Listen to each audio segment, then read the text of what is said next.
I am with Heather Holmes and Bree Eldridge. Everybody say hello. Hello. Hello. Okay, so first of all, I want to say to everybody watching that the GOP convention for Cumberland County is coming March 8th. It's going to be held from 8 a.m. to 12 p.m. at Freedom Christian Center. Bring $10 cash and photo ID at the door because we like photo ID. You have to be a registered Republican after the January 31st. Correct, to be able to consider a delegate. To have a vote, but you can come if you're just registered Republican. You can be a guest. You just won't be able to vote that day. But or even if you're not registered, you can still register there and attend as a guest. You're killing me. We got to get this memo down. I know.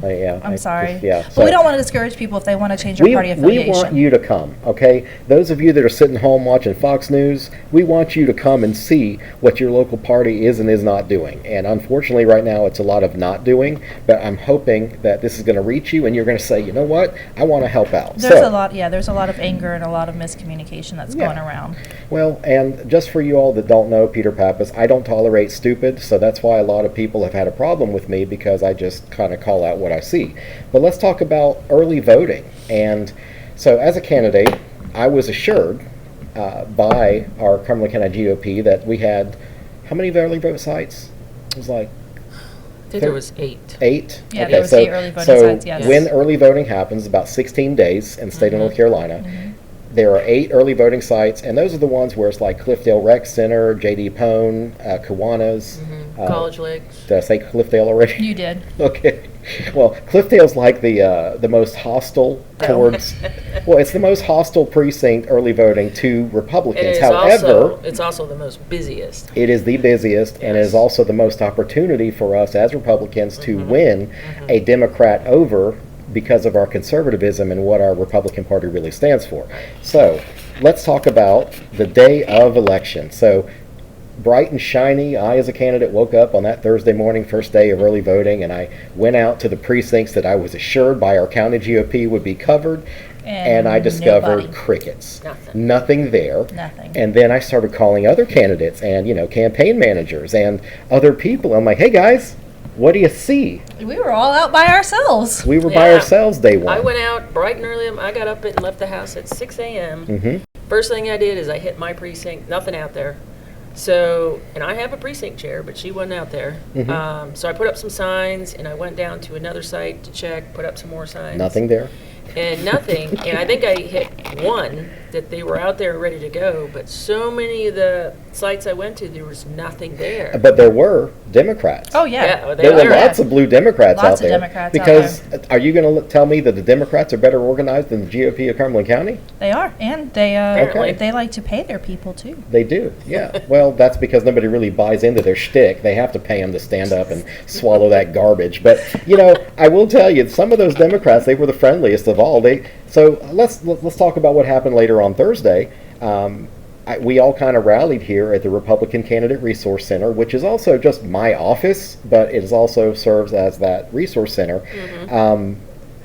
We got together that night, 7, 8 o'clock that night, and said, okay, who's got chairs, who's got tables, who's got tents, let's go. And started ordering tents for God those. forbid, then we went to order tents, and the only thing available was on sale. Yeah. And they were purple. Oh my God. Well, oh my gosh. Well, the thing was, it's like the attack of the primary colors. We were running around scrambling because, we asked Nina before the election, before early voting started, and we're like, hey, do you need any help? She's like, nope. Nope, she had it covered. I had it covered. We don't need your help. I have it covered. But it was more an attitude of disdain because she didn't want anyone's help.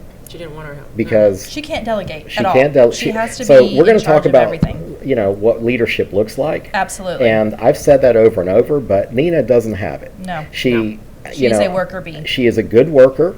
She helped me in my city council race, and I know that she can knock some doors and she can churn and burn. But when it comes to being in charge, the number one thing I want my leader to do is to know to have other smarter people around her. She does not want to do that. And secondly, she doesn't want to ever have the answer that she doesn't know something. A good leader knows to say, you know what, I don't know, Absolutely. Let me find out. And everything you That's why you surround her, yourself with experience. There you go. So, people have done it before. But every time you ask her a direct question, it's construed as an attack. So one thing I do want to clear up too is a lot of people are going to see these videos and they're going to think we're like personally attacking her. It is not a personal attack. It is Ineffective leadership. Yeah, it's ineffective leadership, because if you were working for someone who was as this inept as she is and this unorganized, you would have quit a long time ago, or you would have reported her to your corporate or whomever you needed to report to get her removed. Heather, Because that's actually a separate topic, but we can just go ahead and get into that. Is talk about how many people on her board quit. yeah, from the time I the have board a was count created. of 12 people from the 12 time people. that she 12 was people. elected as her slate in 2023. That's that- an entire turnover. Well, I think the whole board only has 9 positions. Yeah, they started out with 10. Yeah. Yeah, They've added a few since then. And they started 12 with some experienced people. They did. they did. It wasn't Jackie Taylor on the board. Jackie was. Taylor, And previous chair. Donna Davis Yes. Yep. was on there. She was previous secretary. Who was the lady in charge of the social media? Talk about Mike McCaskill was. McCaskill. Mike McCaskill was on there. He's now helping the new slate run against right. Yeah. Nina. So you have people on Nina's You had slate and they had now Bobby. running on the they had opposite. Bobby Hurst on there. So And he's Bobby a- Swilley. and Bobby Swilley, and they're experienced in dealing with board of elections and campaigns. Well, Bobby and, Hurst was the city councilman, wasn't Yeah. Yes. So I think he might know a couple, 3 things about the and political he was process. helping with recruit candidates. Mhm. All those left, and nobody was going to tell her Well, what to do. and we will put it up, but we have a quote from the current board's treasurer Mm-hmm. that says how much and how poorly that the chairwoman treated volunteers, especially her. And I know this person. So here it is. This is the current treasurer. We're now on our 3rd treasurer. Mhm. There's the other 2 left. She said here, the chairwoman of the county GOP office, where she volunteers, screams and yells at me like I'm not a human. She said, piss poor leadership skills. I've tolerated it to where she doesn't even know she treats me.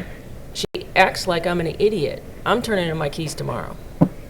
So eventually, it just seems like even with the people that are supporting her, she'll turn on them also. Well, she was one of the loyal ones too. She was. She's been with her from the beginning. She's been defending her. She's been taking up for her, and now I guess she's finally seeing the light. And you hate for that to happen, especially when you. But at the same time, you're kind of glad that people are waking up. Mm-hmm. It's like the whole Trump thing. Like everybody was so against Trump, but look at how many Democrats were like, no, we're voting for Trump this time. They like because his policies. Biden screwed us over big time. And I think that's how it worked with Nina, was everybody was blindly following her. Yes. I always. Well, she had she was a Republican in name only. That she had the title of chairwoman, but she didn't do a damn thing to execute that title. Yeah. No. Besides, she turned it into her own little fiefdom of like 2 or 3 little close friends. It's One a of clique, whom, by the like a way, high school let me clique. just tell you this right It now. is. There is a person on the GOP board that had the stones to call me a rhino, Republican in name only, because I dared to work with Democrats in this county. And that, I'm not going to say it, my first thing I was going to say when she called me a rhino, but I'm going to say this. She's a loser 3 times over. She only ran as a Democrat in this county, and that's how she won office. She never once won office as a Republican, yet our board chairwoman is talking about how they help successful Republicans win office.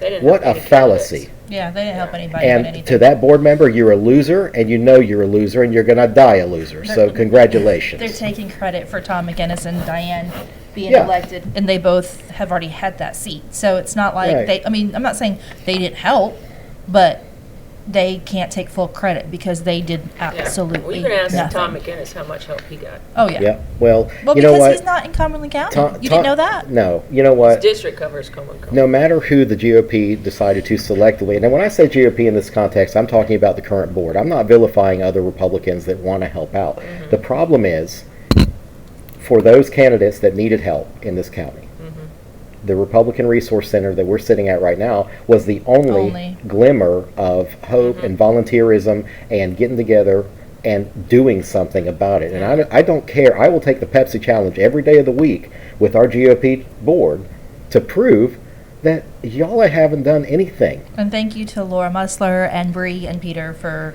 forming it and being the backbone that Well, we I needed. couldn't have done it without Bree and Laura. This is their fault anyway. I mean, I was just here and I followed, and well, although I said earlier, leaders Yeah. lead from the front, but I couldn't be more thankful. So to wrap up, everybody joining us, the GOP convention March 8th from 8 a.m. to 12 p.m. at the Freedom Christian Center, bringing $10 cash and photo ID, and we will see you soon.